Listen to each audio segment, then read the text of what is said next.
জয় রাধে, জয় কৃষ্ণ, জয় বৃন্দাবন। বন্ধুরা সব ভালো আছো তো?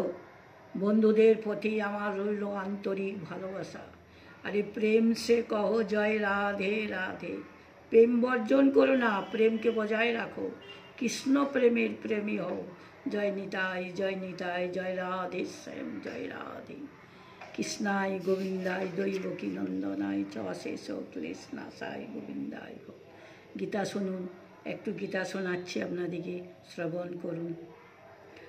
বলছি, ভগবদ গীতায় ভগবান শ্রীকৃষ্ণ বলেছেন, কন্তয় প্রীতি জানহি ন মে ভক্ত প্রণশ্যতি। অর্থাৎ, প্রিয় অর্জুন, তুমি জগতে ঘোষণা করো যে আমার ভক্তের বিনাশ হয় না। এখন কেউ প্রশ্ন করতে পারে যে শ্রীকৃষ্ণ কেন অর্জুনকে কথা ঘোষণা করতে পরামর্শ দেন? কৃষ্ণ নিজে বলতে পারে নাকি? অর্জুনকে দিয়ে বলাচ্ছে। শ্রীকৃষ্ণ স্বয়ং কেন ঘোষণা করেননি? এর উত্তর হচ্ছে, শ্রীকৃষ্ণ স্বয়ং ঘোষণা করলে সেটি সংশয়জনক হতো। কেননা কখনো কখনো কৃষ্ণ নিজের প্রতিশ্রুতি ভঙ্গ করেন, কিন্তু কৃষ্ণ ভক্তের প্রতিশ্রুতি কখনো ভঙ্গ হয় না। জয় রাধে, জয় কৃষ্ণ, জয় বৃন্দাবন। কৃষ্ণের মনোভাব এইরকম, ও আমার ভক্ত এই কথা ঘোষণা করেছে, তাই প্রতিশ্রুতি যাতে রক্ষিত হয় তা আমাকে অবশ্যই দেখতে হবে। এই হচ্ছে শ্রীকৃষ্ণের অবস্থা, কারণ তিনি হচ্ছেন ভক্তবৎসল। তাহলে কৃষ্ণ হলেন ভক্তবৎসল, ভক্তকে বড় ভালোবাসে। ভক্তের জন্য নিজের স্ত্রীকেও আয়নের হাতে দান করে দিয়েছিলেন। ভক্ত যে বড়। হরে কৃষ্ণ, কৃষ্ণ কৃষ্ণ হরে হরে, জয় রাধে শ্যাম।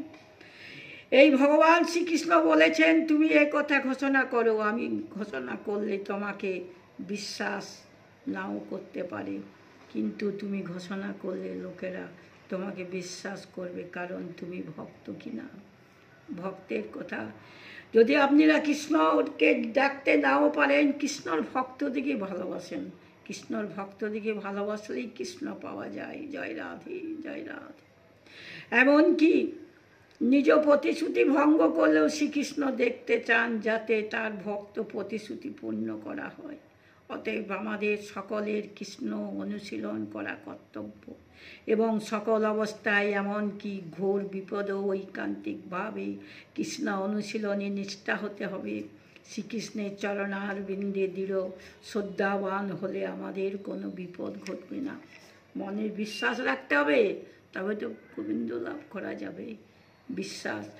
তাই এই জন্য আমাদের ভাবা উচিত, আমি ভগবত ভক্ত হওয়ায় আমার কোনো বিপদ হবে না, আমি কেন দুঃখ তাপ ভোগ করব না। প্রহ্লাদ মহারাজ গোবিন্দকে ডেকেছিলেন, অশেষে ক্লেশ ভোগ করেছিলেন। তার গোবিন্দকে পেতে গেলে একটু তো কষ্ট ভোগ করতেই হবে। রান্না না চাপালে কি আমার আপনা আপনি মুখে ভাত আসবে?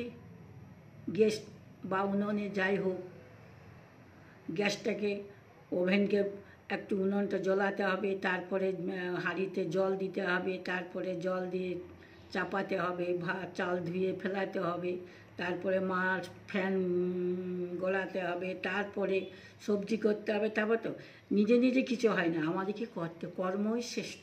কর্ম করো, কর্মকে উজ্জ্বল করো। মাজা ঘষা যত করবে তত চকচক করবে, উজ্জ্বল হবে। তাই এইখানে ভগবানকে ডাকতে গেলে একটু কষ্ট ভোগ করতে হবে। কষ্ট না করলে গোবিন্দ লাভ করা যায় না।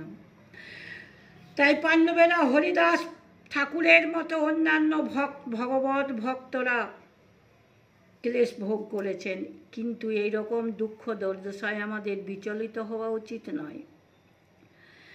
আমাদের দৃঢ় শ্রদ্ধাবান হওয়া বাঞ্ছনীয়, আমাদের অবিচলিত বিশ্বাস থাকা চাই। আমাদের জানা উচিত শ্রীকৃষ্ণ আছেন এবং তিনি আমাকে রক্ষা করবেন। কৃষ্ণ ছাড়া অন্য কারু শরণাগত হয়ে উপকার লাভের চেষ্টা করবেন না। সর্বদাই কৃষ্ণে আসক্ত রাখুন। নিতাই গৌরাঙ্গ মহাপ্রভুকে জয় রাধে। ভক্তরা আমার শুনছে, শুনুন।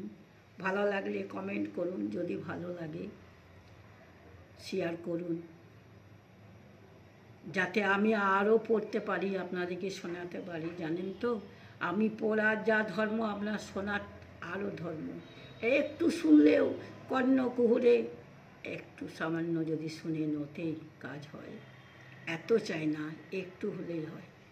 জয় রাধে জয় রাধে জয়। ভক্তরা আমার নিশ্চয়ই শুনছে।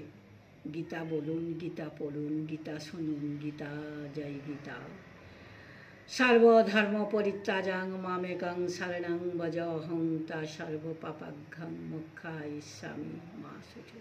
কৃষ্ণ নারায়ণং বন্দে, কৃষ্ণ বন্দে ব্রজপ্রিয়, কৃষ্ণ দ্বৈপায়ন বন্দে, কৃষ্ণ বন্দে পৃথাসুত। মনে অহংকারকে দূর করুন, সব পারবেন, অহংকার করেন না।